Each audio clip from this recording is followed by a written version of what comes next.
Michael Madsen did not become unforgettable by playing safe men. He became unforgettable by standing still, staring coldly, and making danger feel casual.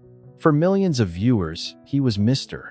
Blonde, the man in Reservoir Dogs who could turn cruelty into a slow dance, who could make a smile feel more frightening than a gun. After that, Hollywood knew exactly what to do with him. Put him in a black suit, give him a cigarette, give him a gun. Let him walk into the room like trouble had just found a human body. And yet, when Michael Madsen died in Malibu in 2025 at the age of 67, the image that followed him was not the whole man.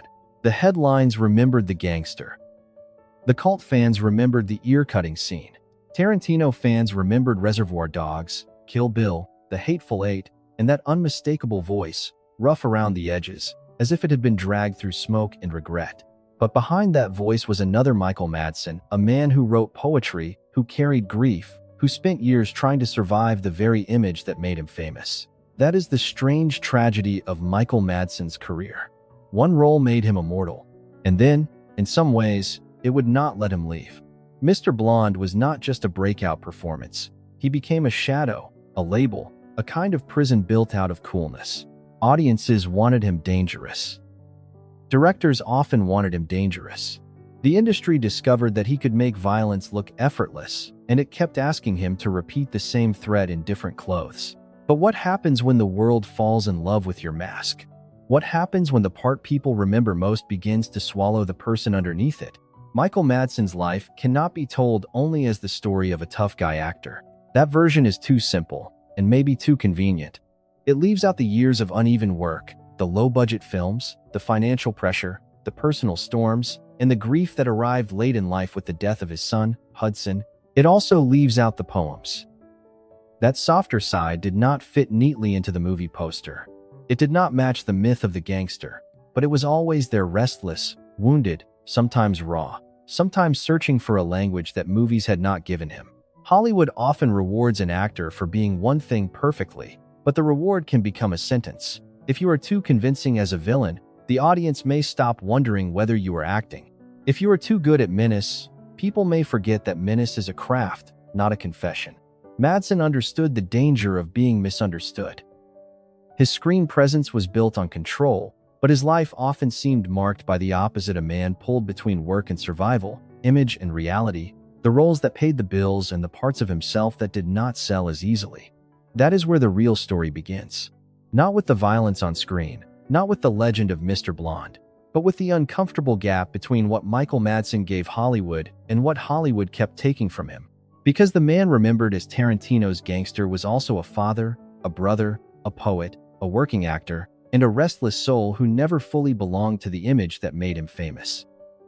And before he became the man audiences feared, before the black suit, before the warehouse, before one scene turned him into a cult icon, Michael Madsen was still just a young man trying to find a door into a world that would one day recognize his face, but not always see him. Long before Hollywood discovered the danger in Michael Madsen's face, he came from a world far removed from movie star polish. He was born in Chicago in 1957, not into glamour, but into a kind of ordinary American toughness that would later cling to him on screen. His father worked as a firefighter. His mother, Elaine, had an artistic spirit of her own, a writer, filmmaker, and creative force who understood that stories could be a way of surviving what life did not explain. That mixture mattered. On one side, there was discipline, labor, and the hard edge of working-class life. On the other, there was imagination, language, and the possibility that a person could turn private feeling into art. Michael Madsen would spend much of his life caught between those two inheritances, the rough exterior the world noticed first, and the more searching, poetic interior that rarely made the poster. He did not look like the kind of actor Hollywood usually prepared a throne for.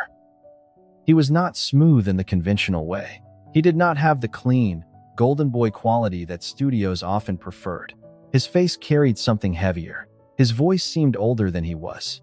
Even as a young man, he looked as if he had already seen trouble, or at least knew where trouble lived. That became his gift, but at the beginning, it was simply who he was. Madsen's early path into acting was not built on instant discovery. It came through theater, through watching, trying, failing, and learning how to be present without begging for attention. In Chicago, near the world of serious stage acting, he was exposed to a kind of performance that did not depend on beauty or charm. It depended on truth. It depended on listening. It depended on whether the person standing in front of you felt real. And Michael Madsen felt real. He had one of those screen presences that did not need explanation. Some actors arrive and seem to ask the audience for permission. Madsen never seemed to ask. He simply entered the frame, and the room changed around him. But that kind of presence can be misunderstood. The same stillness that made him magnetic could also make him look threatening. The same silence that made him interesting could make him seem cold. The same roughness that gave him authenticity could make casting directors imagine only one kind of man when they looked at him. At first, that did not matter. He was just trying to work. His early roles were not the roles of a legend. They were the roles of a young actor trying to get through the door. A face here, a presence there. A man at the edge of the story. In films like The Natural, he appeared beside bigger names, in a Hollywood that had not yet decided what to do with him. But even in small parts, there was something difficult to ignore. Madsen did not disappear easily. He had the rare quality of making the audience wonder about the life of a character who was not given much time. He could suggest a past without describing it. He could make a small role feel like the visible tip of a much larger wound. That would become one of the reasons directors returned to him. He was useful in the best and most dangerous way. He could bring history into a scene without speech. He could make a criminal feel human and a quiet man feel dangerous. He could stand beside a star and not vanish. But in Hollywood, usefulness can become a trap before an actor even realizes it. The industry began to see the outline of a type: the tough guy, the outsider, the man with a violent possibility under the skin. It was not yet Mr. Blonde, not yet the black suit, not yet the scene that would follow him for the rest of his life. But the ingredients were already there. A low voice, a guarded face, a sadness he did not need to announce. A feeling that this man had walked through some room before the movie began, and whatever happened there had stayed with him. What made Madsen different was that he did not seem to be pretending to be dangerous. He seemed to be hiding something softer from a dangerous world. That distinction is easy to miss, and Hollywood often missed it. To the camera, his restraint read as menace. To the audience, his distance read as mystery. To the industry, his authenticity became a product. And yet, beneath all of that, the young actor was still reaching for something larger than intimidation. He wanted to be more than a heavy, more than a face in a crime story, more than the man who walks in, so the hero has someone to fear. He had literary instincts. He had a private language. He had a poet's attraction to broken things. That is why the later tragedy of his image feels so sharp, because Michael Madsen did not begin as a cartoon of masculinity. He became famous because he could make masculinity feel damaged, unpredictable, and strangely lonely. His danger was never empty. It seemed to come from pain. And perhaps that was the secret Hollywood saw, even if it did not fully understand it, before Tarantino, before the cult status, before the world memorized him as Mr. Blonde. Michael Madsen was already carrying the qualities that would make him unforgettable. He was not built like a manufactured star. He was built like a character actor with the gravity of a leading man and the soul of someone who never trusted the spotlight completely. The door into Hollywood opened slowly, but once it opened, it did not lead him toward freedom. It led him toward the role that would make him immortal and begin closing the walls around him. The role that changed everything arrived wearing a black suit. Reservoir Dogs was not supposed to look like the kind of movie that could create a legend. It was small, violent, talkative, strange, a crime film where the robbery itself was less important than the men falling apart afterward. It did not have the glossy machinery of a studio epic. It had a warehouse, blood, betrayal, pop music, and a group of men hiding behind color-coded names. And among them, Michael Madsen became Mr. Blonde. He did not play him like a man trying to be frightening. That was the frightening part. Mr. Blonde was cagey, too calm. He smiled at the wrong moments. He moved with an almost lazy confidence, as if violence was not an explosion inside him, but a habit he had learned to wear comfortably. Other characters shouted. Other characters panicked. Mr. Blonde seemed to enjoy the silence before the damage. Then came the scene, the dance, the song, the razor. It became one of the most infamous moments in 1990s American cinema, not because of what the camera showed, but because of what Michael Madsen made the audience feel. He turned cruelty into performance. He made evil look relaxed.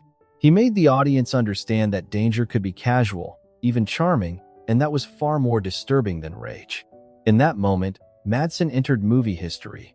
But movie history is not always kind to the people it remembers. Reservoir Dogs gave him immortality, but it also gave Hollywood a shortcut. After Mr. Blonde, the industry did not have to imagine Michael Madsen anymore. It already had an answer. He was the dangerous man, the criminal with charisma, the outlaw in the corner, the guy who could make a room feel unsafe just by leaning against a wall. That answer followed him everywhere. For audiences, it was thrilling. For an actor, it could be suffocating. Because Mr. Blonde was not simply a successful role, he was a stamp, a brand, a shadow with a perfect soundtrack. And once a role becomes that iconic, it stops belonging only to the actor. It belongs to the audience, to directors, to casting agents, to a culture that wants the same feeling again and again. Madsen had given them something unforgettable.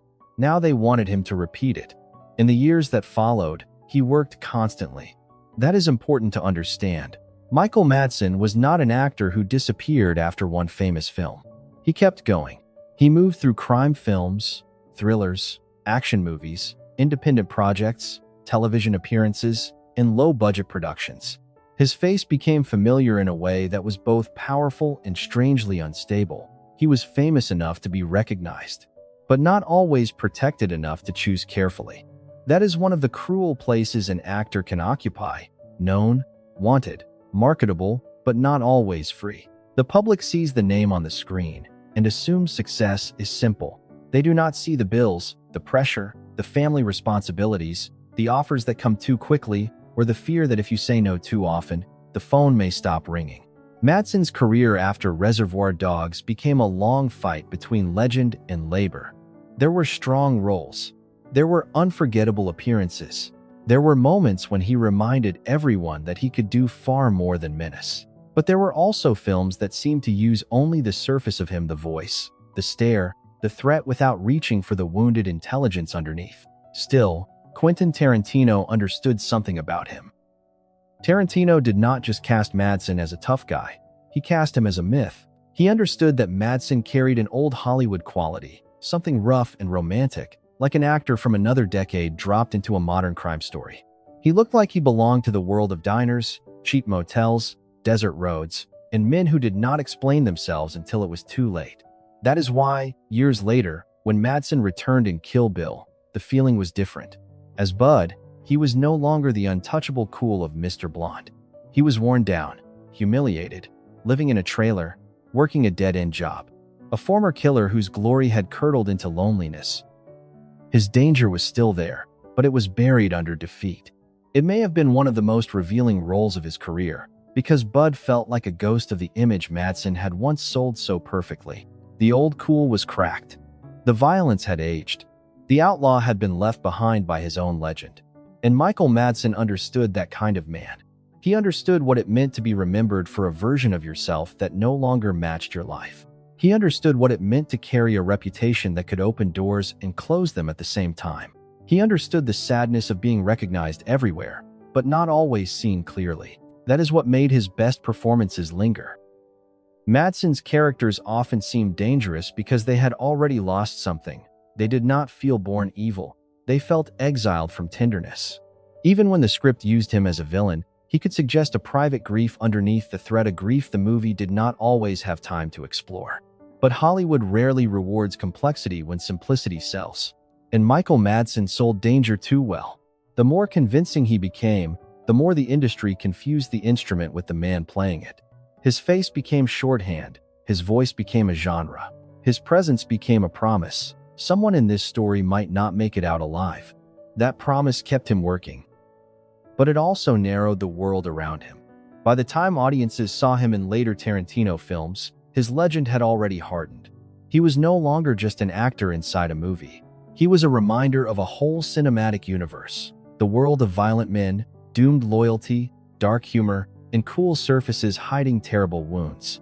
For some actors, that kind of association is a blessing. For Madsen, it was both blessing and burden. Because the more people loved the gangster, the harder it became to hear the poet. The more they praised the menace, the less they asked where it came from. The more they remembered Mr. Blonde dancing, the easier it became to forget that Michael Madsen was acting and that the performance had a human cost. Fame did not arrive as a clean victory. It arrived as a character he could never completely take off. And after the black suit, after the warehouse, after the scene that made him unforgettable, Michael Madsen would spend the rest of his life trying to live with the shadow of the man he had played too well. The public often confuses repetition with control. When an actor keeps appearing on screen, when the credits keep coming, when the face remains familiar year after year, it can look from the outside like stability, like momentum, like a career moving by choice. But for Michael Madsen, work was never that simple. After Reservoir Dogs, he did not become the kind of star who could disappear for 2 years, wait for the perfect script, and return with a carefully chosen prestige role. He became something more complicated, a cult icon, a working actor, a marketable face, and a man carrying real-world pressures that did not pause just because the legend of Mr. Blonde had been born. Hollywood had given him a signature, but signatures can become cages. The offers came, but many of them came with the same expectation. Be dangerous, be hard, be the man with the gun. Be the man who walks into a room and makes everyone nervous. The industry did not always ask what else he could do, because it already knew what it could sell, and Madsen had bills to pay. He had families to support. He had responsibilities that were not visible when audiences watched him lean against a car or threaten another character in a dimly lit room. He had the ordinary pressures that fame does not erase: money, custody battles, divorces, obligations, the constant need to keep working even when the work was not always worthy of him. That is one of the quiet humiliations of an actor's life. People think fame means freedom. Sometimes fame only means that more people recognize you while you are still trapped. Madsen worked in major films, but he also worked in many smaller ones. Some were independent projects made with passion. Some were quick productions built around the value of his name. Some gave him room to breathe. Others used him like a poster image, the dangerous face from the movie everyone remembered. He became a kind of shortcut for filmmakers. Put Michael Madsen in the cast, and the audience immediately understood a certain atmosphere: crime, threat, betrayal. A man who had seen too much and might do worse. He could lend weight to a scene almost instantly, but that same gift allowed weaker films to rely on his presence without giving him depth. The work kept him visible. But visibility is not the same as being understood. Madsen knew what typecasting felt like. He knew what it meant to be praised for the same qualities that narrowed him. He knew the strange insult hidden inside admiration when people love you most for the mask you are trying to remove. And he was not alone in that. Hollywood has always done this to certain actors. It finds the thing they do too well and asks them to do it until the thing becomes a prison. The innocent girl, the bombshell, the villain, the cowboy, the gangster, the addict, the monster, the tough guy. For Michael Madsen, the label was built from menace. The tragedy was that menace was only the surface. Off-screen, the story was messier, softer, and more human than the roles allowed. There were personal difficulties, public stumbles, legal troubles, domestic storms, headlines that fed the same image people already believed, as if the man who played dangerous men must naturally be dangerous himself. But life is not a movie, and a person is not a type. The more complicated truth is that Madsen seemed to live inside a constant struggle between the image others projected onto him and the self he tried to protect underneath. He could be rough, he could be difficult, he could make choices that brought consequences. But none of that made the screen image the whole truth. In fact, the image may have made compassion harder to find. When a beloved comic actor suffers, people are quick to say there must be sadness behind the laughter. But when a tough guy actor suffers, the world is slower to soften.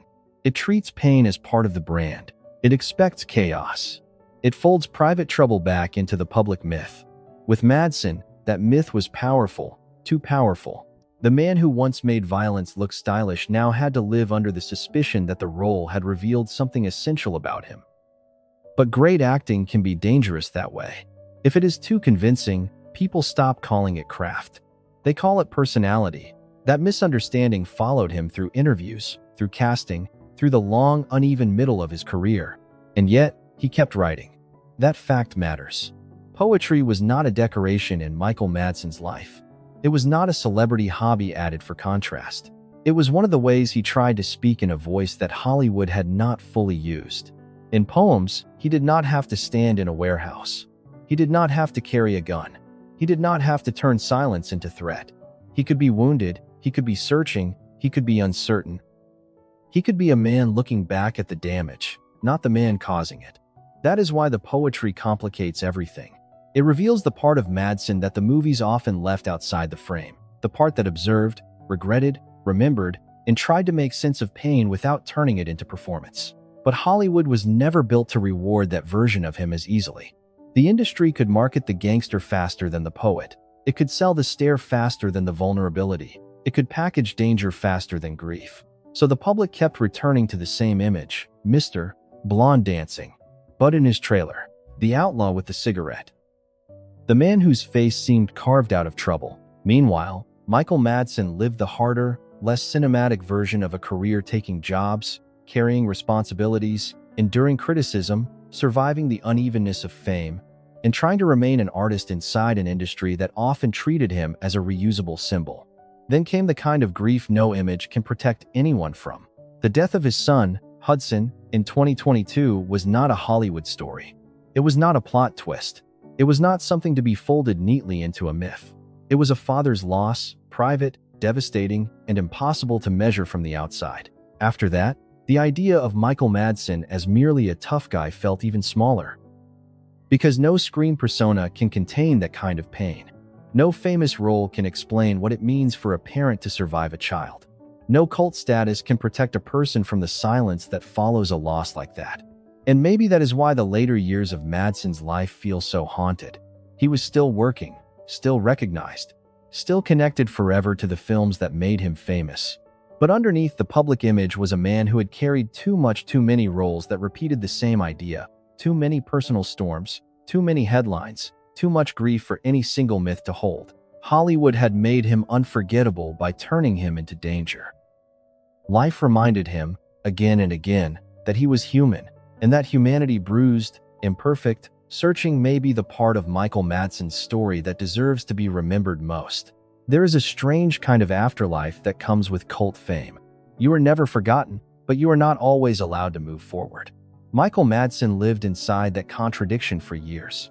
To some viewers, he remained frozen in the early 1990s Mr. Blonde in the warehouse, Mr. Blonde with the razor, Mr. Blonde dancing as if cruelty had a rhythm. To others, he was Bud from Kill Bill, the fallen assassin in a trailer, carrying the dust of a former life. But Madsen himself kept aging. He kept working. He kept trying to exist beyond the scenes that had already claimed him. By the time his career entered its later decades, he had become one of those actors whose name could appear almost anywhere. A crime film, a thriller, a low-budget action picture, a television project, a cameo, a voice role, a strange independent production with more ambition than money. His filmography became enormous, almost overwhelming, hundreds of credits stretching across decades. From the outside, that number can look impressive, and it is. But it also tells another story. It tells the story of an actor who could not afford to be precious. A man who kept saying yes because the work kept him alive, because the phone still rang, because a familiar name has value even when the role does not fully honor the person playing it. Madsen was not protected by the careful machinery that surrounds certain stars. He did not have the kind of career where every appearance was curated like a museum piece. His career was messier than that, more exposed, more human. There were films that reminded audiences of his power, and there were films that seemed to trade only on the memory of it. That unevenness became part of his reputation. Some critics looked at the long list of credits and saw decline. But another way to see it is survival. Hollywood often pretends that an artist's life should move in clean chapters: discovery, rise, triumph, legacy. But many actors live a less elegant truth. They hustle. They accept imperfect work. They carry debts, disappointments, families, regrets. They do not get to become myths full-time. Michael Madsen never became a museum statue. He stayed a working actor. And that is why his later career can feel both frustrating and moving. Frustrating because so much of his talent seemed larger than the roles he was offered. Moving because he kept showing up anyway. There is dignity in that, even when the films are uneven. especially when the films are uneven, because beneath the cult icon image was a man still trying to make something, still trying to earn, still trying to be useful, still trying to keep the artistic door open. He may have been trapped by Mr. Blonde, but he did not simply surrender to one memory.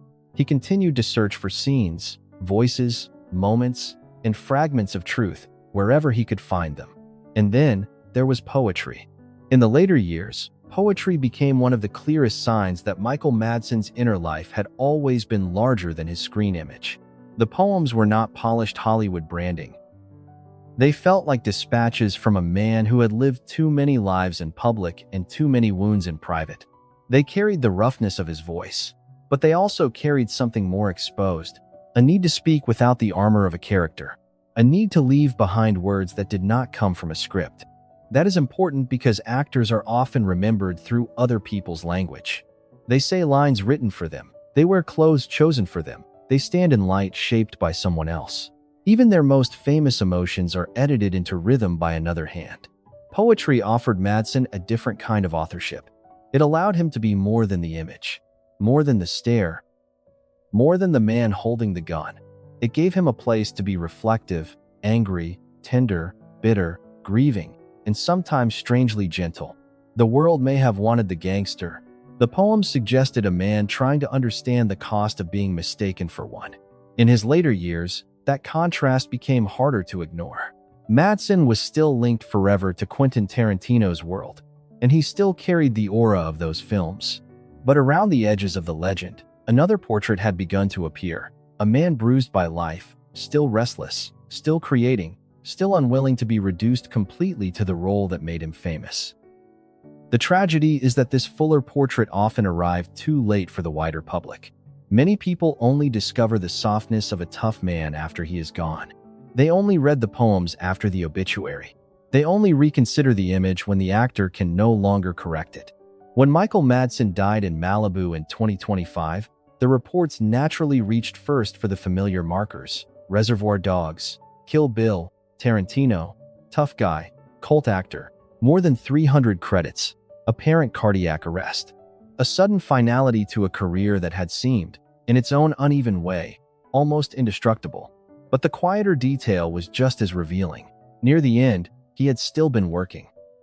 Still involved in independent films, still preparing a book of poems, still trying, in some way, to put his own words into the world.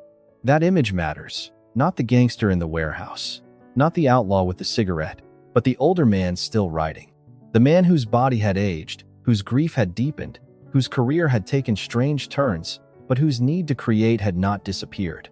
There is something painfully human in that. Because maybe Michael Madsen's later life was not simply a fall from the height of Reservoir Dogs.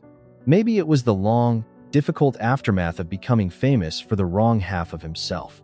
The world remembered the danger, because danger is easy to package. But he kept leaving behind evidence that he was also tender, wounded, observant, and searching. That evidence was there in the poems. It was there in the tired sadness of Bud. It was there in the interviews where the tough guy pose would sometimes crack, and a more vulnerable man would appear behind it. The problem was never that Michael Madsen lacked depth. The problem was that Hollywood often profited more from pretending he did. So the later years became a kind of quiet argument between image and truth. Every role that repeated the old menace strengthened the myth. Every poem challenged it. Every headline flattened him. Every memory from those who knew him complicated him again.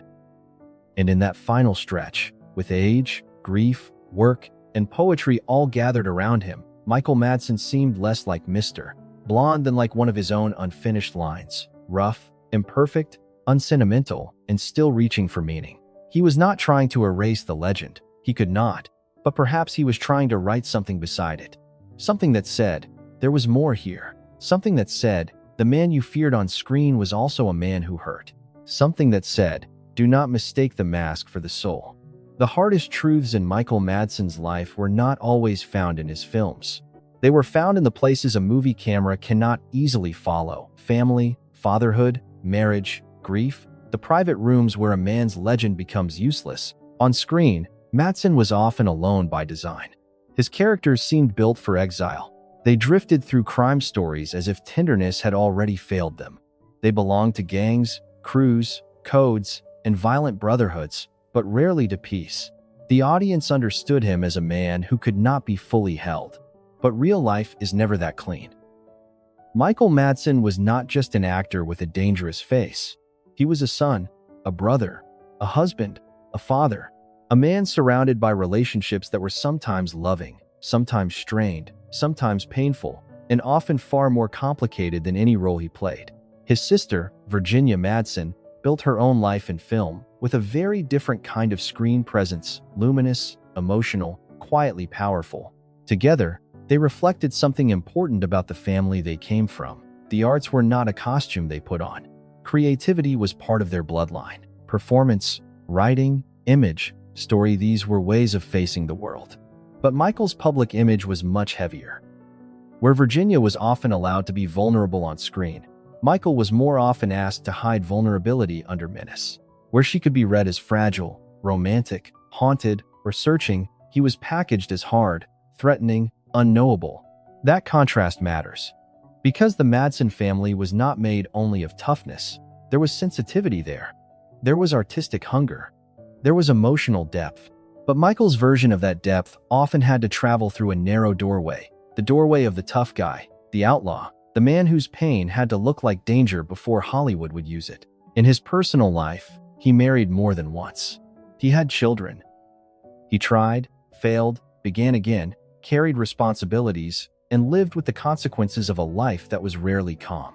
There were separations, conflicts, public incidents, and seasons where his private struggles became visible in ways that fed the old myth. For a man already known for playing volatile characters, every personal storm risked becoming evidence in the court of public imagination. That is the cruel trap of a persona. If the world thinks of you as dangerous, it does not always distinguish between a role, a headline, a mistake, and a wound. It collapses them all into one simple picture. The actor who played violent men becomes a man people expect to be violent. The human being disappears behind the pattern. But families do not live with a poster. They live with the person. They know the contradictions. They know the tenderness and the temper, the humor and the absence, the love and the damage. They know the late calls, the apologies, the silences, the pride, the regret. They know that a person can be difficult and loving at the same time. They know that grief can change the shape of everyone in a room. And no grief in Michael Madsen's later life was more devastating than the loss of his son, Hudson. Hudson Madsen died in 2022 at only 26 years old. He had served in the military. He was remembered by family as sensitive, artistic, and deeply loved. His death was a wound that no public language could fully hold, and it changed the way many people looked at Michael Madsen's story. Because after that, the tough guy image felt almost absurdly small. What does it mean to be known as a hard man when life breaks you in the most human way possible? What does it mean to spend decades playing men who can survive bullets, betrayal, and revenge, only to face a grief that cannot be fought, acted through, or outstared? The death of a child is not a chapter in a celebrity biography. It is an event that rearranges a life. It lives underneath every later sentence. It makes ordinary words feel weak. It exposes the uselessness of myth. For Madsen, Hudson's death entered a life already marked by professional struggle, personal difficulty, and the long exhaustion of being misunderstood. It did not create the sadness in his story, but it deepened it. It made visible the fact that behind the famous face was a father carrying a loss beyond performance. And that is where the idea of Michael Madsen as merely a screen gangster finally collapses. A gangster is an image. A father in grief is a man. The audience may remember the dance from Reservoir Dogs, but a family remembers something else. They remember a voice at the table, a hand on a shoulder, a difficult day, a good day, a private joke, a person in fragments, not in scenes. That is the version of Michael Madsen the public never fully owned. The man his children knew could not be reduced to Mr. Blonde. The brother Virginia knew could not be reduced to a cult villain. The people who loved him had to live with the whole person, not the simplified version Hollywood sold, and not the simplified version headlines sometimes punished. This does not mean his life was spotless. It was not. Madsen was imperfect in ways that sometimes became public. He struggled. He made choices that brought consequences. He lived with turbulence, But a responsible portrait does not turn difficulty into spectacle.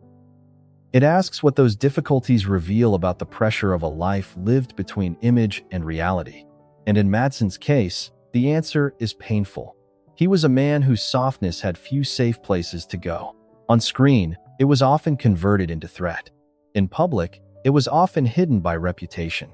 In private, it surfaced through poetry, family, grief, and the complicated human need to be known beyond what people expect. There is something deeply sad about an actor whose most famous gift was making danger look effortless, when his own life seemed filled with things that were anything but effortless.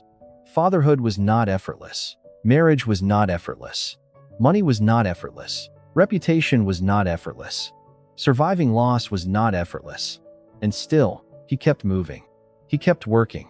He kept writing. He kept carrying the name Michael Madsen through rooms where people thought they already knew what it meant. Perhaps that is why his story remains so compelling.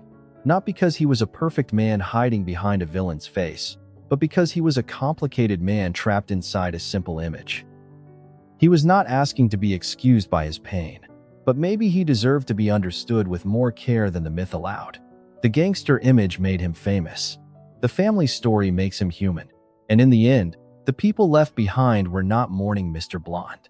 They were mourning Michael, the brother, the father, the flawed and searching man whose life contained far more tenderness, trouble, and sorrow than one unforgettable role could ever explain.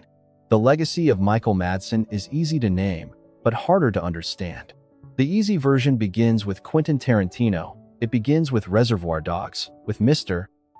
Blonde, with that terrifying calm that turned a small, independent crime film into a cultural explosion.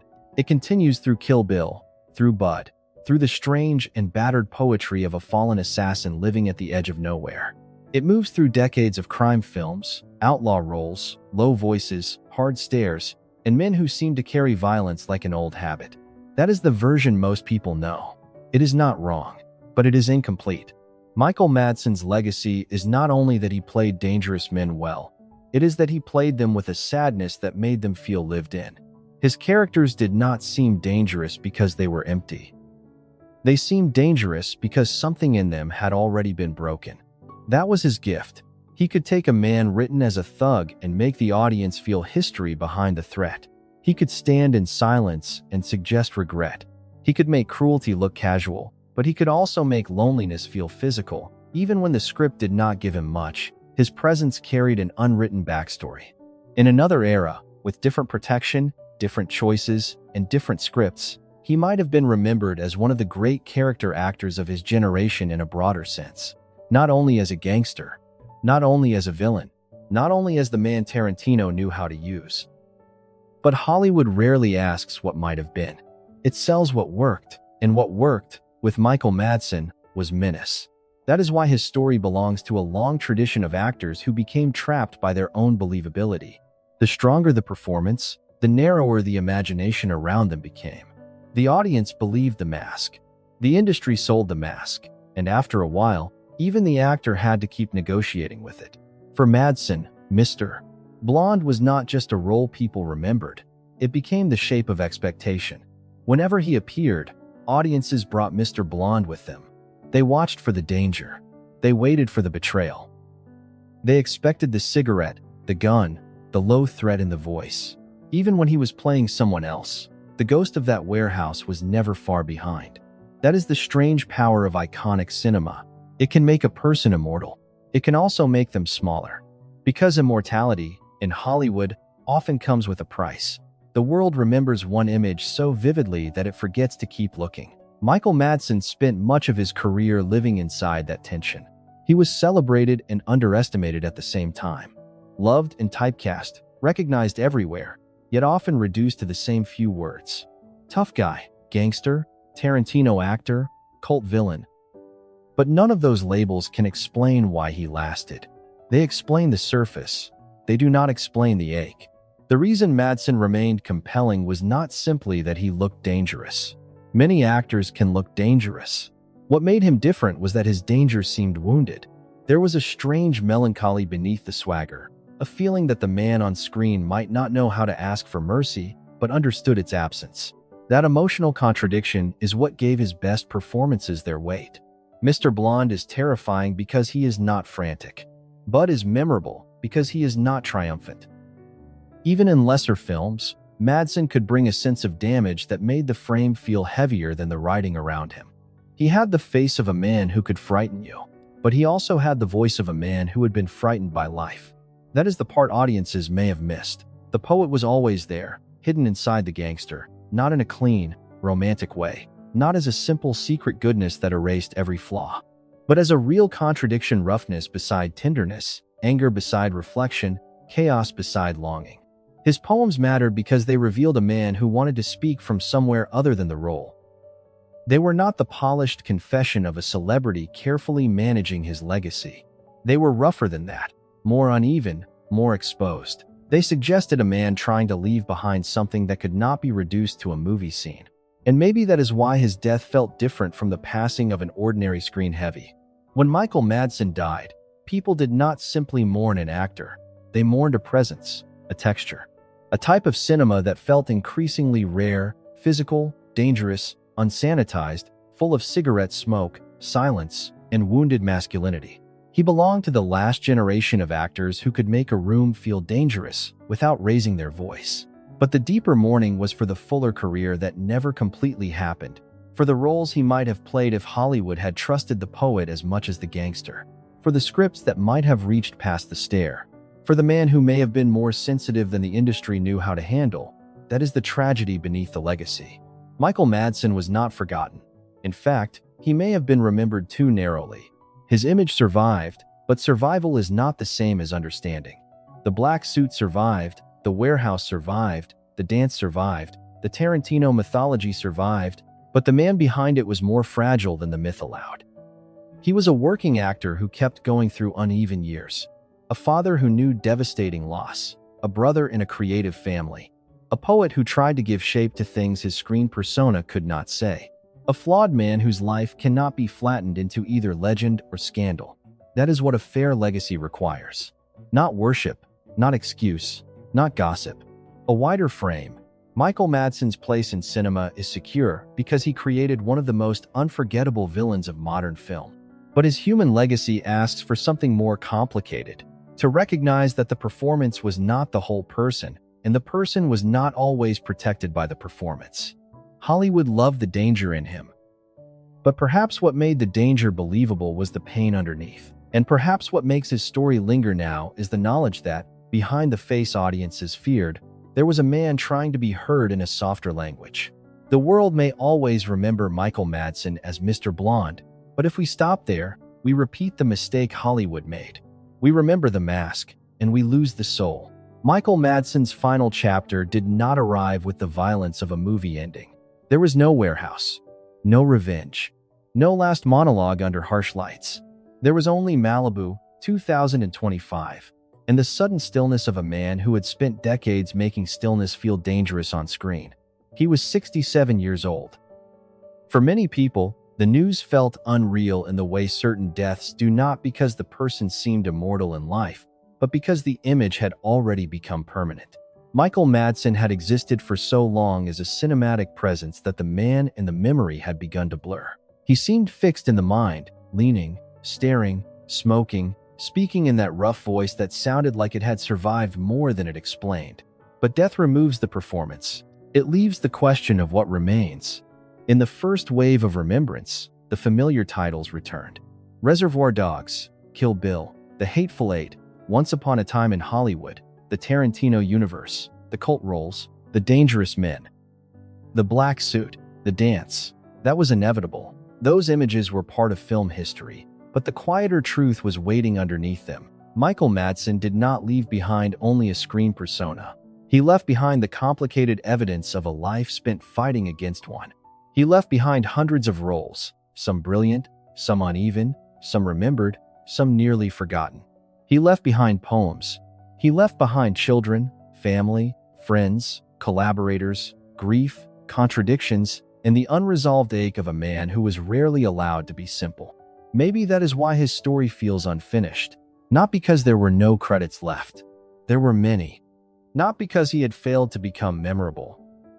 He had become unforgettable. But because the world had not fully caught up to the man behind the image, it had learned how to recognize Michael Madsen before it learned how to understand him.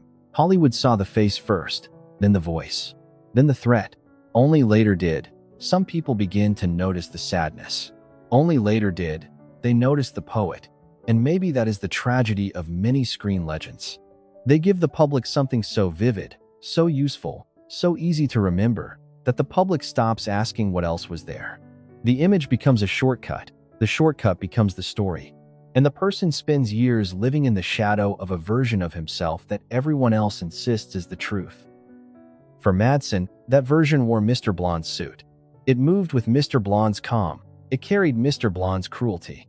But Michael Madsen was not Mr. Blonde. He was the actor who made Mr. Blonde believable. And the difference matters. Because acting is not confession. A performance is not a soul. A villain is not the whole man who plays him. The final sadness is that Madsen seemed to know this, and yet could never fully escape the misunderstanding. He could write poems. He could speak about life beyond the roles. He could show warmth to those who knew him. He could age into softer, sadder characters like Bud. But for much of the world, the first image remained the strongest. The gangster, the outlaw, the dangerous man. That image made him famous, but it also made him lonely in the public imagination. And loneliness is one of the hidden themes of Michael Madsen's career.